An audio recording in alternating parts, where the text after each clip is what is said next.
오늘은 공생농법 창시자인 김용현 원장의 식물재배 비법 첫 번째 시간입니다. 특히 고소득 작목인 인삼이나 소나무와 송이버섯 등을 잘 키우려면 어떻게 해야 하는지 그 비법을 강의를 통해 알려드리겠습니다. 더운 와중에 또 와주셔서 고맙고요. 인원이 조금 작아서도 좋아요. 많으면 30명씩 될 때는 아주 혼잡스러운데 오늘은 토론하는 그런 분위기가 날 것 같아서 좋고요. 오늘은 공생농법에서 외부적인 조건들, 공생농법 하는 것이 기본적으로 뭐냐면 지금 우리가 쓰고 있는 농약이라든가 비료라는 부분들을 조금 벗어나면서 자연의 순환 원리를 만들어서 식물을 키우겠다. 식물을 키운다고 하는 것에서 가장 큰 게 뭐냐면 우리가 식물들을 키워보면 등치가 다 달라요. 어떤 애들은 등치가 굉장히 큰 아이들도 있고 어떤 건 등치가 굉장히 작은 아이들도 있어요. 근데 이게 이제 유전적인 성향으로 볼 때는 이걸 품종이라 그래요. 등치가 잘 크는 품종들이 있고 또는 어떤 색을 가지고 있는 그런 품종들도 있고 그런데 식물들이 한결같이 가지고 있는 특성들은 뭐냐면 자기가 유전자를 탁 놓고 펼치려고 한다는 거. 다른 말로 얘기하면 식물은 무한히 성장하려고 하는 프로그램은 기본적으로 만들어져 있고 그 다음에 또 하나의 프로그램이 어떤 게 갖추어져 있냐면 마음 놓고 크면 외부 조건을 적응을 못하기 때문에 브레이크를 걸어놓는 억제하는 유전적 요소도 동일하게 갖고 있다는 거예요. 그래서 하나는 끝없이 성장하려고 하는 욕구와 하나는 그것들을 억제하는 욕구. 그래서 농업은 어느 쪽이냐면 억제하는 요소들을 제거하는 것이 기본적으로 농업이에요. 이것들을 제거를 해서 무엇을 하는 거냐면 무한히 성장할 수 있는 그런 요소로 만들어주는 게 이제 농업의 기본적인 부분이고요. 우리가 예를 들어서 소나무 같은 것들을 보면 분재로 만들었을 때는 굉장히 작은 형태로 존재를 하고 돌 위에 있는 소나무도 몇백 년이 돼도 굉장히 작게 존재를 하고 청송 이런 데 가면 소나무가 80년 자라면 큰 아름드리로 커가는 이런 형태들이 있는데 이것이 종이 다르진 않아요.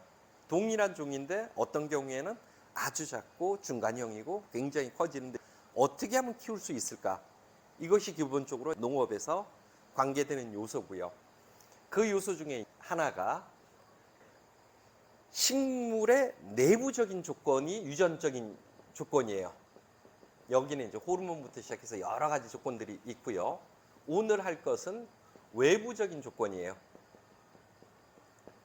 내부적인 유전적으로 억제되는 요소를 외부적으로 어떻게 풀어볼까 하는 것이 기본적인 부분이고 그 첫 번째가 산소예요. 농업에서 산소를 굉장히 중시하는 농법이 없어요. 근데 우리가 갖고 있는 진화체계, 미생물하고 식물하고 사람, 동물들하고의 관계에서 산소는 필수적이에요.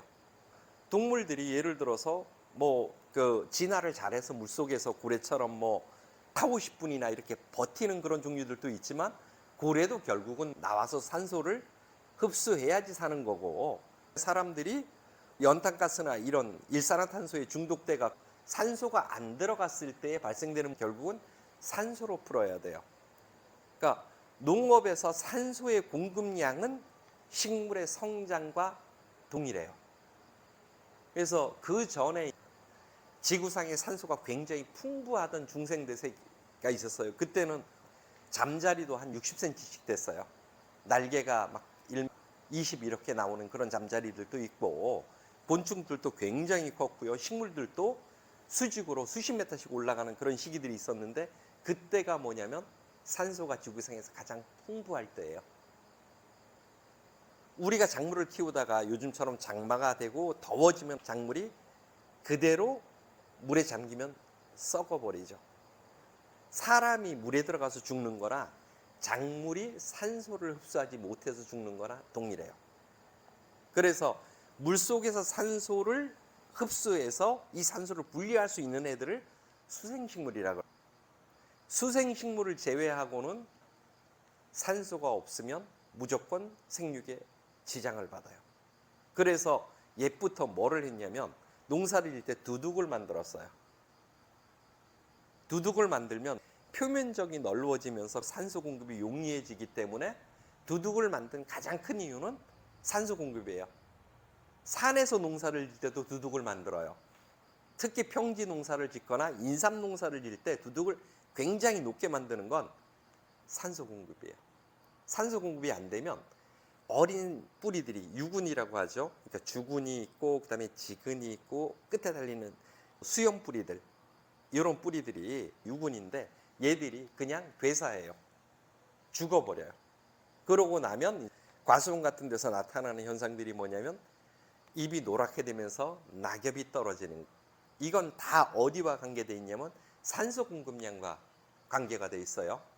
그리고 우리가 잔디 같은 걸 관리할 때 보면 잔디를 심어놓고 오랫동안 사람들이 거기서 운동을 하고 밟으면 어떻게 되냐면 잔디가 누렇게 돼요. 이럴 때 뭐를 하는 거냐면 기계로요, 구멍을 뚫어서 거기다가 산소를 팍 집어넣어요. 그러면 그 잔디가 한 일주일 되면 파랗게 자라요. 그래서 식물한테 산소의 공급이라고 하는 건 필수적인 요소예요. 최초의 그 생명체는 사실은 산소 위에 발생된 건 아니에요. 메탄가스라든가 아황산가스 같은 그런 가스에서 최초의 생명체가 나왔고, 이것을 먹고 계속 성장하다 보니까 없는 거예요. 메탄이라든가 아황산가스가. 미생물이 무한정 자라다 보니까. 그러니까 이제 얘들이 어떻게 되냐면 스스로 내가 영양분을 만들어내야지 하면서 무엇을 받아들였냐면 엽록소를 가지고 있는 미생물을 끌어들인 애들이 식물이 되고, 영양분을 먹으면서 무엇을 하는 거냐면 이산화탄소 같은 걸 먹은 애들이 나와요. 화산 같은 게 폭발하고 그러면 이산화탄소가 굉장히 많이 나와요. 메탄도 많고 이산화탄소가 많은데 이산화탄소를 먹는 애들이 어느 순간 지구상에 출현을 해요. 그리고 얘들이 이산화탄소를 먹고 무엇을 하는 거냐면 탄소는 내가 뺏쓰고 산소를 바깥으로 내놓는 산소를 발생하는 그런 생명체들이 나온 거예요.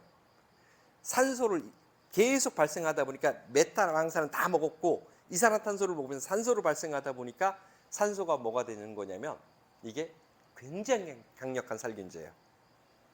산소라고 하는 아이는 기본적으로 갖고 있는 특성이 반드시 어디에 가서 뭔가 달아붙어야 안정이 돼요.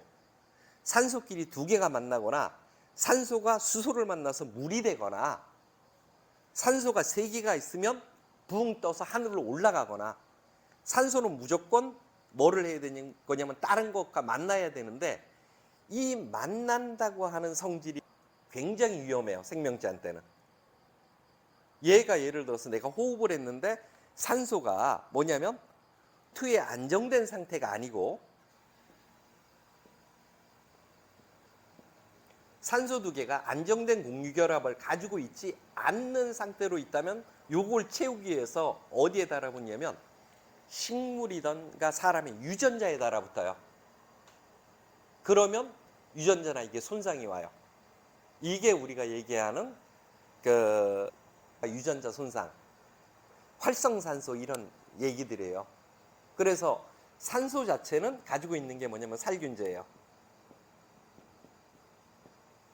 어디에 살균제냐면 그 전에 메탄이라던가 이건 부패되는 균이에요. 아황산이라던가 이건 혐기와 있는 것에 사는 균들이에요. 이산화탄소를 이용하는 그런 균류들의 아주 강력한 살균제로 작동돼요. 이게 다 뭐냐면 사람 장 속에서 안 좋은 균들인 거예요. 그런데 산소를 발생하면서 얘들을 죽였어요. 그러면서 산소들이 계속 지구에서 늘어나요. 그러다 보니 어떻게 되냐면 산소를 먹는 산소 공진화 체계가 이루어진 거예요. 그래서 현재 우리가 갖고 있는 공진화는 기본적으로 어디 위에서 이루어진 거냐면 산소 위에서 이루어진 공진화인 거예요. 우리가 키우는 작물이나 이런 것들이 산소 위에서 이루어진 공진화라서 산소가 공급되면 회복이 돼요.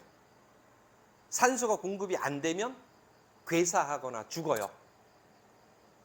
그래서 산소 자체를 얼마큼 좋은 거를 공급해 주냐가 농업에서 굉장히 중요해요. 우리가 나무들 같은 거, 소나무 같은 것들을 심을 때 보면 이렇게 올려 심어요. 소나무들을.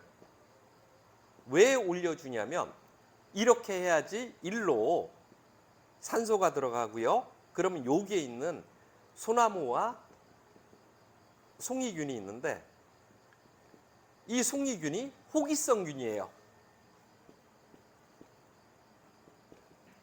산소를 아주 선호하는 형태의 균들이란 말이에요.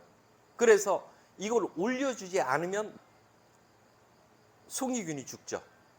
송이균이 죽으면 소나무와 송이균이 공진화 체계에 있으니까 소나무가 죽는 개념. 그래서 소나무는 올려주지 않으면 무조건 죽습니다. 경청해 주셔서 감사합니다.